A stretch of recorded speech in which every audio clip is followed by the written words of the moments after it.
대강절을 보내고 있습니다. 대강절은 태초에 계신 하나님, 빛으로 계셨던 그 하나님이 인간의 몸을 입고 이 땅에 오신 것을 기억하며 그 하나님의 사랑, 하나님의 은혜를 다시금 우리들 안에 회복되어지고 다시금 기억해내는 그런 절기를 대강절, 대림절이라고 그럽니다. 주님이 이 땅에 오셨다. 이건 굉장한 진리고 복음이다라는 거예요. 9절 보니까 참빛 곧 세상에 와서 각 사람이 비치는 빛이 있었나니, 참빛 되시는 하나님이 이 땅에 오셔서 빛을 비춰주셨는데 중요한 단어가 그 사이에 있어요. 각 사람에게 주님이 각 사람을 찾아오셨다라는 거예요. 이 시간도 그 하나님의 거룩한 성령이 빛으로 말씀으로 여러분 한 사람 한 사람을 찾아가실 줄로 믿습니다. 그런 이 말 속에는 각 사람의 믿음이라는 거예요. 신앙은 부모가 아무리 믿음 좋아서, 부모가 아무리 신실해서 믿음 좋았다고 그래서 자녀들이 그 믿음을 물려받아서 천국 가는 것도 아니고요. 배우자가 아무리 기도 많이 하고 믿음 좋다고 그래서 배우자 치맛자락 붙들고 절대로 천국 갈 수 없다라는 것을 얘기하는 거예요. 믿음은 각자의 것이고 은혜는 각자의 것을 우리는 기억할 수 있기를 간절히 바랍니다. 하나님께서 빛으로 말씀으로 각자를 찾아가셨는데 찾아갔을 때 두 개의 큰 반응으로 나타나게 되더라는 거예요. 영접하여 하나님께 속한 무리, 그 빛을 받아들이고 말씀을 받아들여서 하나님의 거룩한 백성으로, 거룩한 무리로 구별되어지는 사람들이 있어요.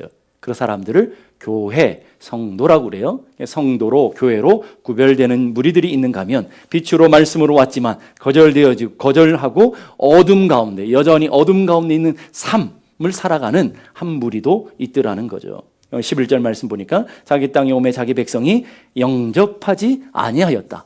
영접해야 되는데 자기 땅에 왔어요. 자기 백성들이 왔다고요. 왕이신 주님이 이 땅을 다스리고 이 땅을 통치하기 위해서 이 땅에 오셨는데 영접하지 않았다. 오늘 본문에는 크게 두 가지 이유를 다루고 있습니다. 첫 번째 요한복음 1장 5절 보니까 빛이 어둠에 비추되 깨닫지 못하더니, 1장 10절에도 세상이 그를 알지 못하였고, 빛이 왔어요. 말씀이 왔는데 알지 못했어요. 깨닫지를 못해요. 그래서 영접하지 않았다라는 거예요. 여러분의 집 문 밖에 귀한 손님이 와 있어요. 귀한 친구, 귀한 가족이 와 있어요. 아무리 두드리는데 문을 열어주지 않아요. 왜 그러냐? 내 눈이 어두워서 못 알아봐요. 귀한 손님, 귀한 친구, 귀한 분인데도 불구하고 내가 못 알아보는 거예요. 내 귀가 둔해져서 못 깨닫는 거예요. 그래서 내 집에 초청하지 못하는 일들이 벌어지게 되더라는 거예요. 암에 걸려 있는데 어느 날 갑자기 죽는 사람이 있죠. 근데 그것을 알기 전에 사람들은 자기가 건강하다는 확신을 가지고 자기는 안전해, 평안해, 그러면서 할 거 다 하고 먹을 거 다 먹고 마실 거 다 마시고 그러면서 자신의 인생은 괜찮다고 확신하며 자신하는 사람들이 있죠. 그런데 병원에 가서 진단을 받았더니 당신은 한 달도 못 삽니다. 이런 결과가 나타나는 사람도 있다라는 거예요. 자기는 자기 확신을 가지고 나는 건강해, 나는 안전해, 나는 평안해 그러지만 실제는 안 그런 사람들을 보게 돼요. 그 이야기를 가장 잘 표현해 주는 것이 누가복음 12장의 어리석은 부자 이야기예요. 어리석은 부자는 언제 죽었어요? 그날 밤에 죽었죠. 주님을 만나는 그날 밤에 죽었는데, 우리 어리석은 부자의 어리석음이 뭐예요? 창고에 있는 곡식 바라보면서, 들판에 있는 곡식을 바라보면서 배 두드리면서 뭐라고 표현하느냐면 자기 영혼을 향해서 자 이제 평안히 쉬자, 평안히 먹자, 평안히 마시자, 평안히 즐기자. 여러분 다 좋아하는 거 아니에요? 쉬고 먹고 마시고 즐기고, 이거를 세상 말로 말하면 노세, 더 노세, 즐기세 이러면서 살고 있다라는 거예요. 근데 문제가 뭐예요? 그날 밤에 죽음이 자신의 인생의 코앞에 이른 줄도 모르고 자신의 영혼을 향해서 자 편하게 쉬자, 자 먹자, 자 마시자, 이제는 평온히 즐겨보자 이러고 있다라는 거예요. 그런 어리석은 영혼을 향해서 주님이 말해요.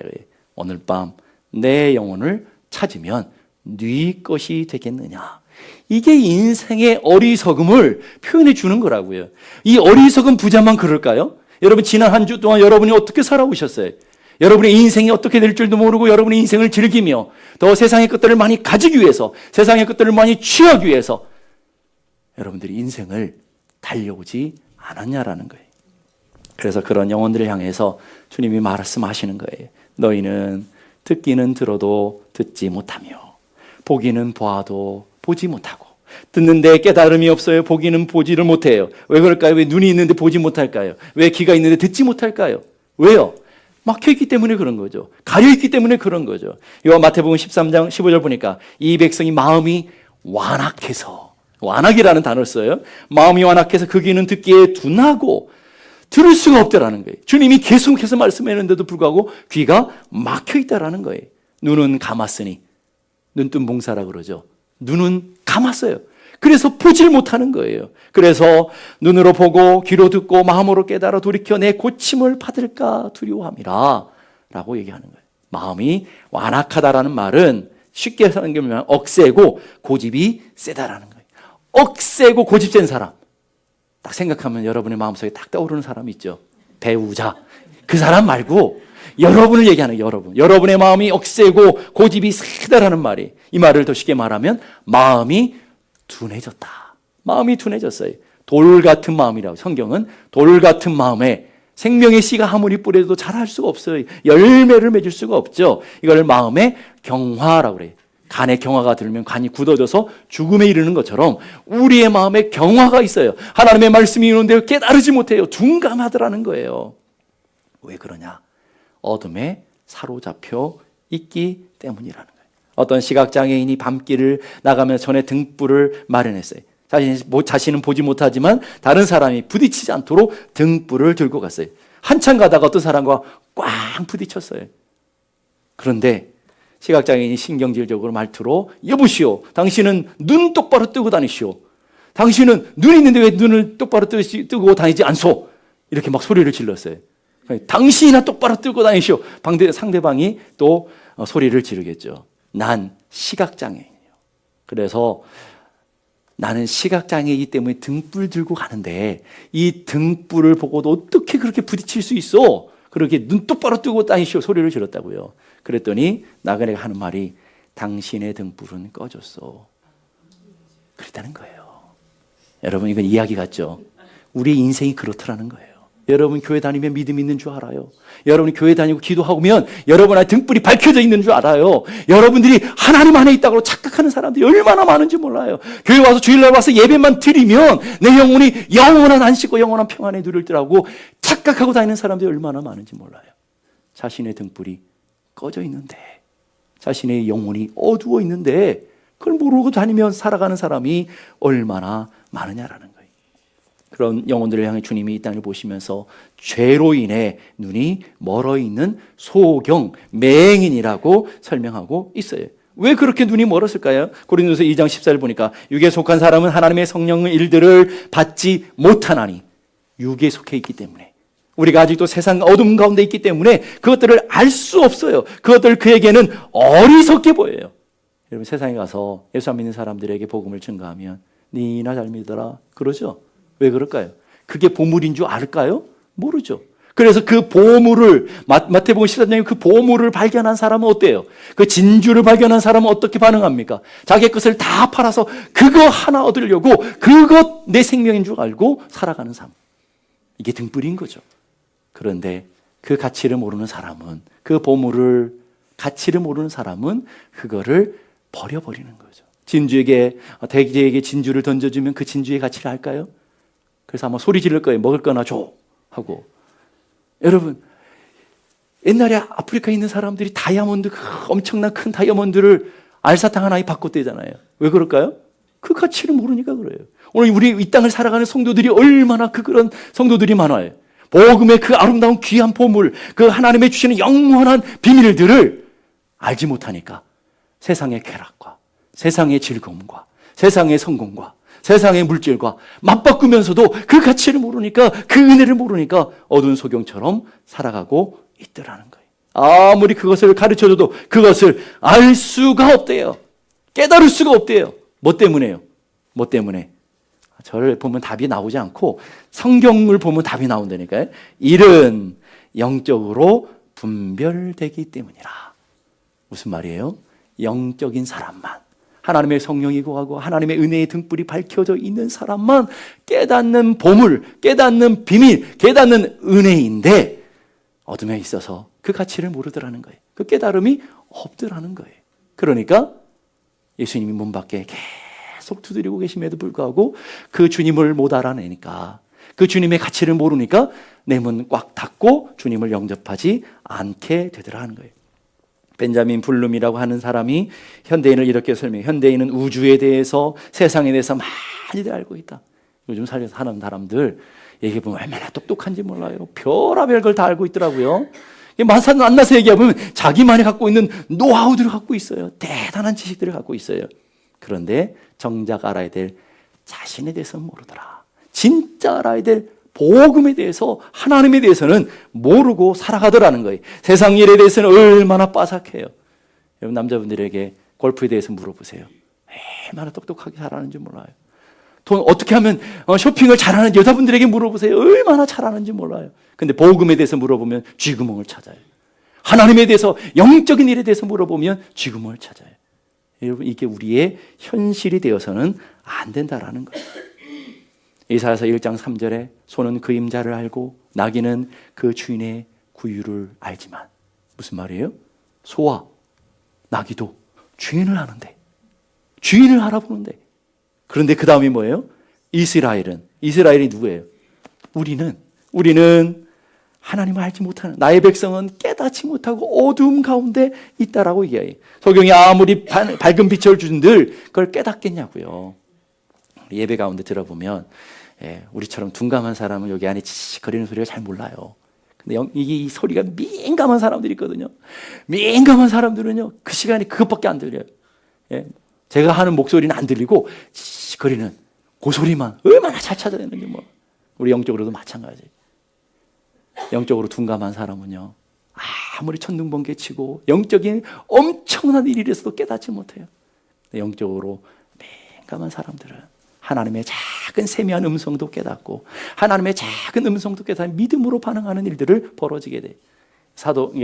이 바로라고 하는 왕이 있었죠. 바로 왕은 10가지 엄청난 하나님의 심판의 일들을 벌이고, 그리고 모세라고 하는 위대한 선지자를 통해서 하나님의 말씀을 직접 전해줌에도 불구하고 눈이 멀고 귀가 둔하니까 못 깨달아요. 그래서 못 깨달아요. 자기의 장자를 잃었음에도 못 깨달아요. 그래서 어떻게 돼요? 홍해 죽음의 심판에까지 들어가게 되는 무서운 일들이 벌어지게 되더라는 거예요. 이게 영적인 우둔함, 영적인 어리석음이다라고 얘기하는 거예요. 지식은 많은 것 같고 경험은 풍부한 것 같고 똑똑한 것 같아도 영적인 소경들이 얼마나 많습니까? 예수님이 유대인들을 보면서 예수를 알지 못하는 소경이라고, 맹인이라고 지적했어요. 왜? 세상의 빛으로, 세상의 구주로 오셨음에도 불구하고 알아보지 못하기 때문에 그래요. 존 뉴턴이라고 하는 유명한 목사님이 계시죠. 어린 시절 신실한 기독교에 있던 어머니로부터 성경과 기도와 말씀을 배우고 자랐어요. 그런데 7살 때에 그 어머니가 폐결핵으로 돌아가셨어요. 11살 때에 선장인 아버지를 따라서 배를 타기 시작했어요. 뱃사람들이 얼마나 거칠어요. 11살 때부터 별로 놀라지 않을 줄 알았어요. 남의 일이니까. 여러분 자녀가 11살부터 배 탄다고 생각해 보세요. 얼마나 그 기가 막힌 일이겠어요. 11살부터 배탈을 타니까 얼마나 거칠고 난폭한 삶을 살았겠어요. 얼마나 방탕한 삶을 살았겠어요. 나중에는 노예선 선장이 됐는데 그런 방탕한 세월을 보내며 하나님으로부터 멀리 떠나서 살았어요. 근데 그날도 노예들을 다 잡아서 데리고는 고향으로 가서 노예 장사하기 위해서 고향으로 가는데 큰 풍랑을 만나게 됐어요. 그 풍랑 앞에 인간의 무력함을 발견하고 인간의 연약함을 발견하는 거예요. 문득 어려서 배웠던 신앙의 이야기가 기억나서 하나님 앞에 엎드려 기도하는 거예요. 하나님, 저는 당신의 자비를 받을 만한 가치 없는 놈입니다. 주님 다 합니다. 이렇게 애걸 하는데 제발 한 번만 나를 불쌍히 여겨주십시오. 새 사람 되기를 원합니다. 그 놀랍게도 그 기도가 끝나자마자 그 엄청났던 풍랑이 잠잠해지는 거예요. 그 은혜를 기회로 이 존 뉴턴 목사님이 회심을 했고 나 같은 죄인 살리신 주 은혜의 놀라와 이 찬양을 만들게 되었다는 거죠. 그분이 평생을 목회하시고 82세 때에 하나님의 부르심을 받기 전에 이런 설교를 했대요. 사랑하는 성도 여러분, 내 기억은 이제 희미해져 갑니다. 여러분 나이가 들어가면 희미해져 가야 되는데 기억해야 될 건 기억하지 못하고 기억하지 말아야 될 것만 왜 이렇게 돌아가시는 날까지 섭섭한 것들만 기억해? 예? 그거 다 잊어버리셔야 돼요. 진짜 기억해야 될 것. 오늘 존 뉴턴 목사님이 이렇게 나는 이제 희미해져 가는데 지금 똑똑히 기억나는 두 가지 사실이 있습니다. 첫째는 내가 과거에 엄청난 죄인이었다라는 것. 죄인 중에 괴수였다라는 것 결코 잊지 않습니다. 두 번째는 그 죄인 중에 괴수인 나를 하나님 버리지 아니하시고 불쌍히 여기셔서 예수 그리스도를 보내셔서 나를 구원하셨다는 이 사실 절대 잊을 수가 없습니다. 여러분 이런 거 멋있잖아요. 여러분 이런 삶을 살아가야 되지 않겠어요? 오늘 우리의 삶에 진짜 기억해야 되고 우리의 영적인 눈이 밝아서 하나님의 은혜 안에 거하는 사람들을 복 있는 사람이라고 그래요. 그래서 예수님은 마태복음 13장 16절에 보기는 보아도 깨닫지 못하고 듣기는 들어도 듣지 못하는데 그 다음과 연결된 게 16절이죠. 그 다음 뭐예요? 다 같이 시작. 그러나 너희 눈은 봄으로 너희 귀는 들음으로 복이 있도다. 여기 중요한 단어가 그러나예요. 그러나 너희는 봄으로 너희는 들음으로 복 있는 자가 되었다. 이거예요. 별로 동의를 안 하시네요. 여러분은 봄으로 복 있는 사람인 것을 믿습니다. 여러분은 그 은혜를 알므로 복 있는 사람인 줄로 믿습니다. 오늘 주님이 복 있는 자를 얘기해요. 야, 세상에 성공 많이 한 사람 복 있는 사람이다 이렇게 얘기한 적이 없고요. 야, 세상에 돈 많이 가진 사람 복 있다 이렇게 얘기한 적이 없다니까요. 주님 오늘 너희가 나를 봄으로 너희가 나의 말을 들음으로 너희가 나의 은혜를 깨달음으로 너희야말로 진짜 복 있는 사람이다. 오늘 그 복 있는 자가 누구예요? 다 우리가 이 시간에 이 귀한 시간에 하나님의 말씀을 듣기 위해서 앉아있는 분들 복 있는 사람인 줄로 믿습니다. 이 복 있는 시간에 하나님의 은혜를 받아야 되는 시간에 은혜를 받지 못하면 어떤 일이 벌어질까요? 이 창세전부터 숨겨졌던 하나님의 놀라운 비밀, 그 비밀이 뭐라고 그랬어요? 그 비밀은 곧 예수 그리스도라고 그랬잖아요. 정확하게 그 비밀을 우리는 알게 되었고 비밀을 믿게 되었고 비밀을 보는 믿음의 사람들이 된 것, 이게 은혜요 복인 줄로 믿습니다. 두 번째, 왜 예수님이 오셨는데 사람들이 거절했을까요? 첫째는 무지해서 몰라서 알지 못해서 거절했는데 두 번째는 완악함 때문에 거절하게 되는 거예요. 제가 옛날에 한국에 있을 때 신방들을 하루에 10가정, 12가정 이렇게 쭉 다녔는데 아침에 가다 보면 여기야 연락하지 않고 가면 실례지만 한국은 가다가 노크에서 권사님, 집사님 하고 인사가면 얼마나 좋아하는지 몰라요. 아, 우리 목사님이 나를 계속 기억하시는구나 이 생각하기가 좋은데 어느 날 가는데 그 옆집애가 먼저 신방을 받았던 가정이 있어가지고 노크에서 배를 울려서 나왔는데 언뜻 보니까 집안이 난리가 아닌 거예요. 막 술병에 담배들에 막 영접할 수가 없는 거예요. 왜? 안에 있는 것들이 다 폭로되는 걸 어떡하겠어요, 여러분? 여러분 오늘 우리들의 이 완악함 때문에 우리들의 죄악의 모습 때문에 맞이할 수 없다라는 거예요. 만약 여러분의 문 앞에 귀한 손님이 귀한 친구가 여러분에게 왔어요. 문을 두드려요. 근데 여러분 집 안에 도박장이 벌어졌어요. 여러분의 집에 살인이 일어났어요. 여러분의 싸움판이 일어나고 있어요. 어떻게 모셔드리겠어요? 아니, 모셔드릴 눈빛으로 저를 보시는데 그 강렬한 눈빛은 뭡니까? 예? 그런 분들 그럼에도 불구하고 모셔드립니까? 못 모셔드리는 거예요. 악함 때문에. 이게 우리의 현실이라는 거예요. 옛날에 시인과 촌장이라는 그룹이 있는데 하덕교 집사님이 거기에 활동했던 가수로 활동했었잖아요. 기억나세요? 그분이 불렀던 가시나무 새라는 노래가 있어요. 역시 그럴 줄 알았어요. 말씀과 기도만 전무하느라고 이런 게 좀 멀리 있어서 모르실 줄 모르겠는데 나중에 이게 다시 리메이크 되어서 유명했던 노래인데 우리 한번 다 같이 한번 읽어볼까요? 시작. 내 속엔 내가 너무도 많아 당신의 쉴 곳이 없네. 내 속엔 헛된 바람들로 당신의 편할 곳 없네. 내 속엔 내가 어쩔 수 없는 어둠 당신의 쉴 자리를 뺏고 내 속엔 내가 이길 수 없는 슬픔 무성한 가지나무 숲 같네. 이게 오늘 우리들의 마음이라는 거예요. 어둠이 가득 차 있는 거예요. 슬픔의 세상의 것들로 가득 차 있는 거예요. 그래서 주님이 문 밖에 와서 두드림에도 불구하고 모셔드릴 수가 없나요? 주님을 거부하는 거예요. 왜? 내 삶이 다 폭로될까 봐. 내 삶이 온전히 다 드러날까 봐 무서운 거예요. 그 안에 어떤 것들이 가득 차 있다고 그랬어요. 로마서 13장에 보니까 어두운 일들로 가득 차 있다라는 거예요. 12절 13절 밤이 깊고 낮이 가까웠으니 그러므로 우리가 어둠의 일을 벗고 빛의 갑옷을 입자. 자, 이제 어둠의 일을 벗자라고 했는데 그 어둠의 일들에 관한 이야기들이 그 다음에 설명되죠. 방탕, 술 취함, 음란, 호색, 다툼, 시기. 이게 다 세상에 있는 열매들 아니에요? 이런 것들이 어디에 있어요? 세상에만 있어야 되는데 여러분의 가정에 있고 우리의 마음 가운데 있으니까 주님이 오셨는데도 두려운 거죠. 그래서 주님을 거절하는 거예요. 우리 집에는 오지 마십시오 라는 거죠. 그 우리 안에 이런 엄청난 어둠의 일들이 많아요. 그런데 우리 갖고 있는 착각은 뭐예요?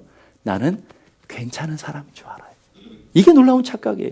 제가 부부 상담을 하면서 배우자들에게 물어봐요. 그럼 나는 잘하고 있다고 생각할까요? 못한다고 생각할까요? 잘 몰라요? 나는 잘하고 있다고 생각해요? 못한다고 생각해요? 나는 좋은 사람이라고 생각할까요? 나쁜 사람이라고 생각할까요? 문제는 나에게 있다고 생각할까요? 너에게 있다고 생각할까요? 알기는 기가 막히게 하시네요. 다 그래요, 다. 한결같이. 문제는 나에게 있다고 하면 문제가 없어요. 문제가 있는 집은 다 너에게 문제가 있고 네가 문제라고 생각하기 때문에 나는 좋은 사람이라고 하기 때문에 문제가 생기는 거예요. 나는 연약하고 나는 부족하고 나는 못됐고 나는 안 됐다고 그러면 문제가 일어날 수가 없어요. 근데 많은 사람들이 나는 괜찮은 사람이라고 생각하는데 창조과학회에서 강의를 많이 하고 다니는 김명현 교수님이라는 유명한 교수님이 계셔요.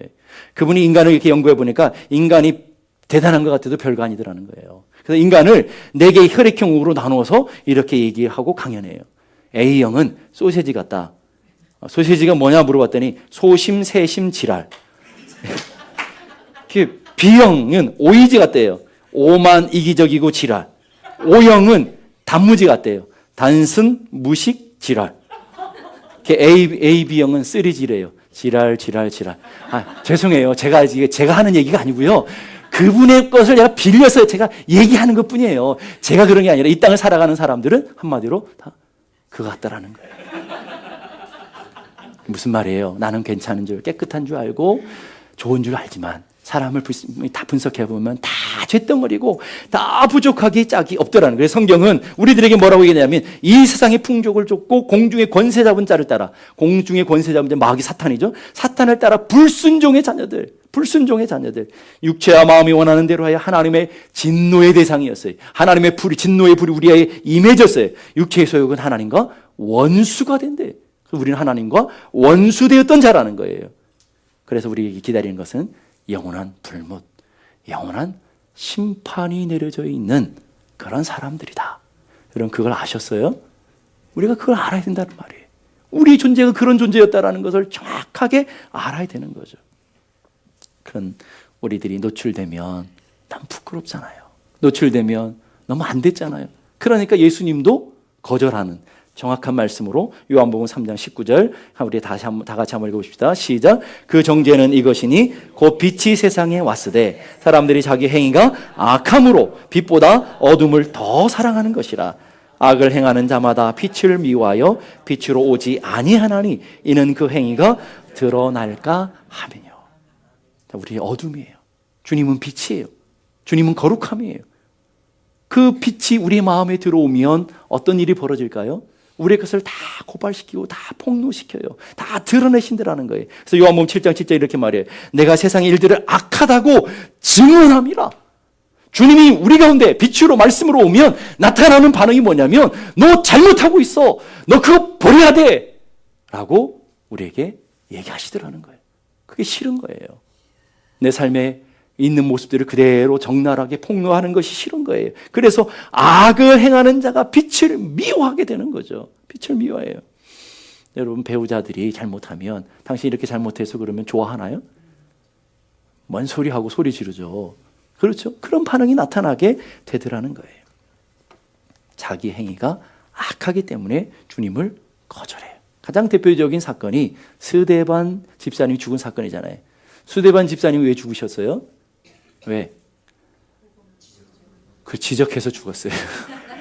맞아요. 하지 말아야 될 일을 해서 죽은 거라고요. 목이 곱고 마음이 귀에 할례를 받지 못한 이 사람들아, 바로 너희가 그런 존재들이다 라고 얘기하는 거예요. 너희 조상과 같이 항상 성령을 거스리는도다. 너희 조상의 선지자들 중에 누구를 박해하지 아니하였느냐. 의인이 우리 시리라가 예고한 자들을 그들이 죽였고 이제는 너희가 의인을 잡아 죽인 자고 너희가 바로 그 살인자다. 그러니까 마음에 막 찔림이 생기는 거예요. 오늘 우리가 말씀을 들을 때 우리 안에 찔림이 있는 게 얼마나 은혜예요. 찔림이 은혜인 줄로 믿습니다. 그러면 두 개의 반응이 나타나요. 어둠 가운데 있는 사람과 빛 가운데 있는 사람. 빛 가운데 있는 사람은 그래 오늘 우리가 이렇게 부족하지, 우리가 이렇게 연약하지, 그래 오늘도 목사님의 말씀을 통해 주신 말씀을 우리가 잘 받아서 믿음대로 가야지, 은혜대로 살아야지, 이런 샘물장로교회 교인들이 있는가 하면 오늘도 나를 때리네, 오늘도 나를 공격하네, 이렇게 반응하는 저 멀리 있는 사람들도 있더라는 거예요. 오늘 세상에서 복음을 전하면 사람들이 싫어해요. 왜?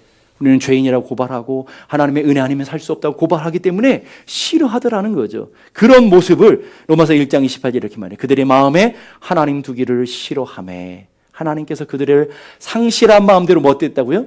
내어버려 줬어요. 하나님이 붙잡았던 은혜의 줄이 있어요. 하나님이 끌고 가시는 생명줄이 있어요. 그래서 권고하시고 찾아가시고 말씀하시고 찌르시고 채찍하시고 가르치시고 의로 교육하시고, 이게 성령님이 말씀을 통해 우리에게 하시는 일이잖아요. 하나님의 말씀을 통해 빛이신 주님이 우리에게 강단을 통해서, 오늘 말씀을 통해서, 묵상을 통해서 우리에게 하시는 말씀이 뭐예요? 우리를 책망하시고 우리를 가르치시고 우리를 의로 교육하시고 우리를 바르게 하시고, 이게 뭐예요? 다 찔리는 일을 하시는 거죠. 그런데 거절하는 거예요. 제발 그만 좀 축복의 말씀이나 좀 해주시고, 내가 잘못해도 잘못했다고 하지 말고 잘한다고만 해주시고, 못해도 그냥 반창고나 좀 발라주시고 이러라는 거예요. 그런 일들, 그래. 그러면 그냥 하나님이 그런 영혼들을 그냥 놔둬버리시는 거. 붙잡았던 줄, 생명의 줄을 그냥 놔버리시는 거. 이걸 내어버려 두다라는 거예요. 그랬더니 나타난 일이 합당하지 않은 일들을 자연스럽게 하더라는 거죠. 그래서 그 다음 절부터 어떤 일들이 우리의 마음 가운데 하나님 떠난 인생, 하나님 붙잡았던 줄을 놔버리니까 어떤 열매들이 맺어지는지 그 다음에 설명해. 모든 불의, 추악, 탐욕, 악의, 시기, 살인, 분쟁, 사기, 악독, 수근수근, 비방, 하나님을 미워하는 것, 능욕, 교만, 자랑, 악을 도모하는 것, 부모를 거역하고 우매하며 배악하며 무정하며 무자비한, 세상에서 악한 모든 열매들을 다 맺어져 버리네. 자연적으로. 어디예요? 우리 마음속에. 이런 악한 열매들로 가득 맺어져 버려요. 악으로 더 가득 찬 인생이 되어지더라는 거예요. 그런 인생의 결론은 뭐가 될까요? 거룩하신 하나님이 그런 거룩하지 못한 사람들의 마지막 재판의 결과는 어떻게 될까요? 영원한 불못, 영원한 심판으로 틀어보낼 수가 없는 거예요. 영원한 거룩하신 하나님이 그 악과 더불어 살아갈 수가 없는 거죠. 영원한 심판에 놓이게 되었다라는 거예요. 여러분 옛날에 원정수 권사님, 의사 선생님, 여러분 간증들을 많이 들었을 거예요. 그분이 이제는 목사님이 되셨는데 그분의 간증집에 보게 되면, 책에 보게 되면 이런 얘기가 있어요. 주님을 위해 쓸 수 없는 기술, 아무리 의술이라고 할지라도 그것은 저주다. 그리고 주님을 위해 쓸 수 없는 돈은 그거 역시도 저주다. 주님을 위해 쓸 수 없는 건강은 아무리 내 인생에 병원 한 번 안 가도 그거 역시도 저주더라는 거예요. 주님이 빠진 인생은 다 저주고 주님이 없는 인생은 다 심판이더라.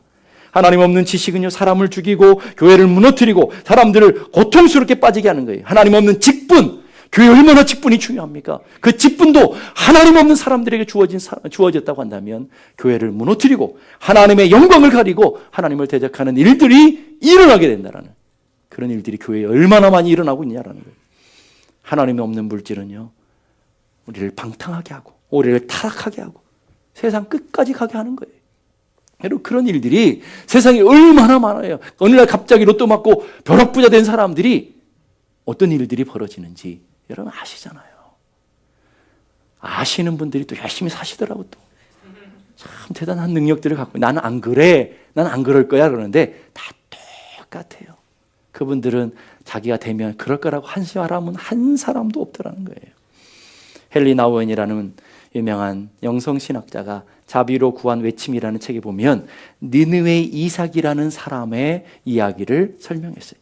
자기 죄를 아는 사람은 죽은 자를 일으키는 사람보다 더 위대하다.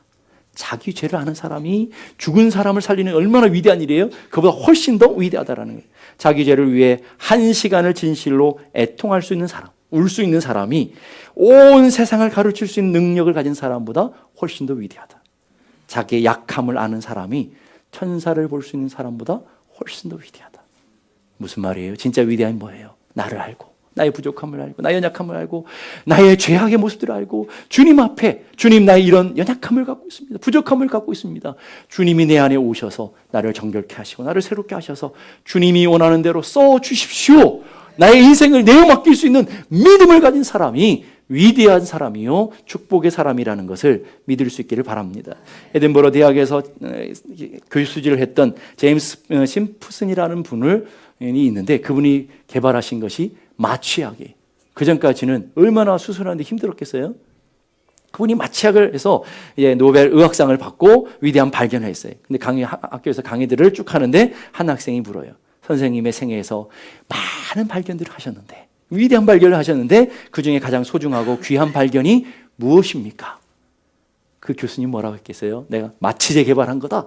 내가 이래서 노벨 의학상 받은 거다. 이랬겠어요? 그랬으면 제가 이 시간에 얘기했겠어요? 아니죠. 그분이 곰곰이 생각하더니 이런 얘기 하는 거예요.